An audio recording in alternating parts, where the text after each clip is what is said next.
Nicolas Cloutier est avec nous maintenant pour parler de la situation chez le Lightning de Tampa Bay. Le Lightning qui était en parfait contrôle à 2-2, avait un vent de dos, le fameux momentum dans cette série-là.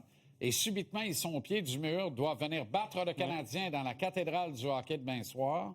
Et on se demande qu'est-ce qui s'est passé avec Nikita Kucherov, qui commence à faire de l'attitude aux médias locaux à Tampa, qui va de gestes purement égoïstes, des gestes de selfish, comme on dit dans le jargon, dans le feu de l'action sur la glace.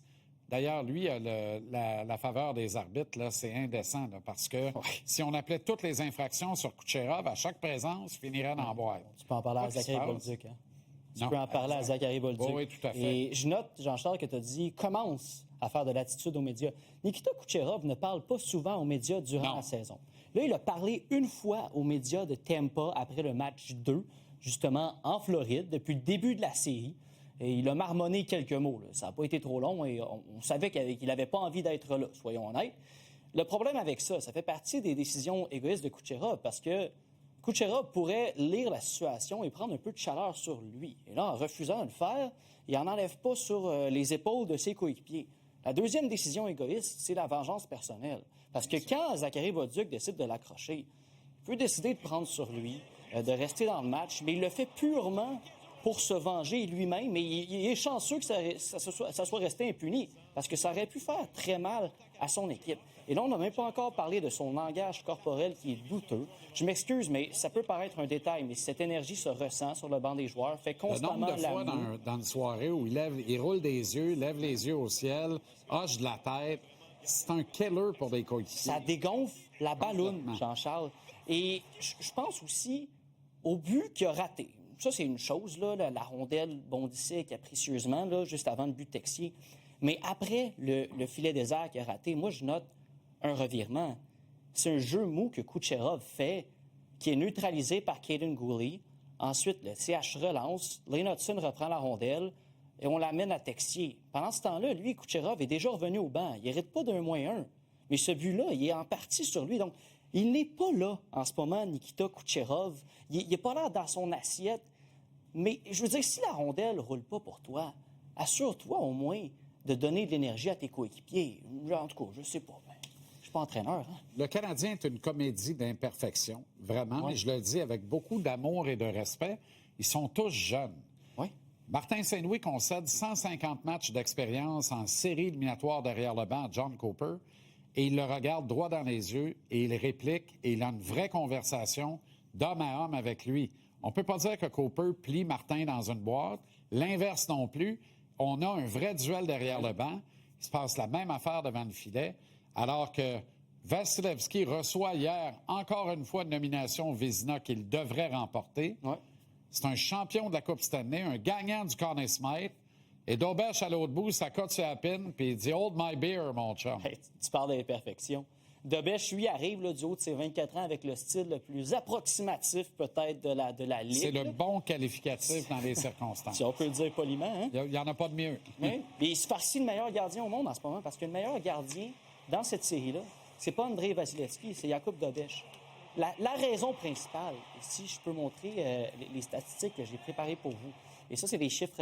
Sportlogiq fournit des chiffres à force égale. Alors, ça diffère un peu de ce que vous allez voir donc dans les tableaux de la LNH, mais moi, je retiens les départs de qualité.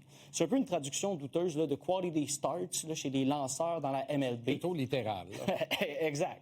Bon, ce qu'on voit, c'est que Dobech a été beaucoup plus constant depuis le début de la série, alors que les hauts de Vasilevski ont été très hauts. Là, quand il est intraitable en échappée, il laisse absolument rien aux Canadiens durant le troisième match.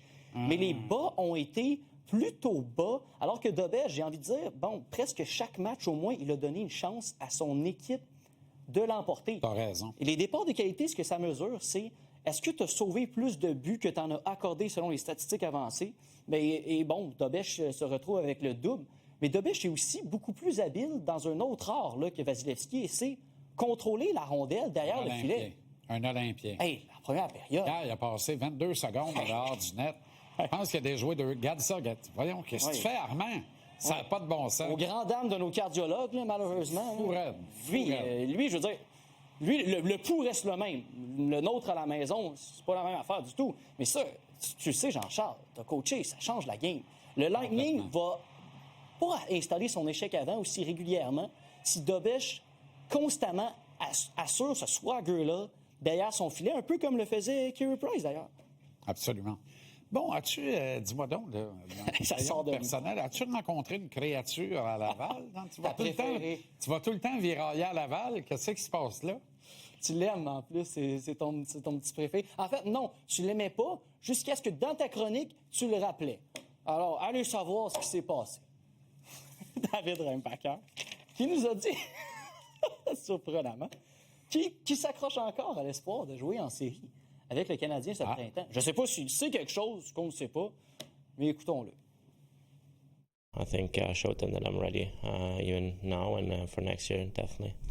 You never know what's going to happen tomorrow or even in the next couple hours, but yeah, just try to focus now here, but still have those thoughts in my head that maybe I can play one game up there. Il se dit NHL maintenant. Oui, bien, c'est ça. Devant le rideau du Rocket. Fait que c'est ça qui est ça.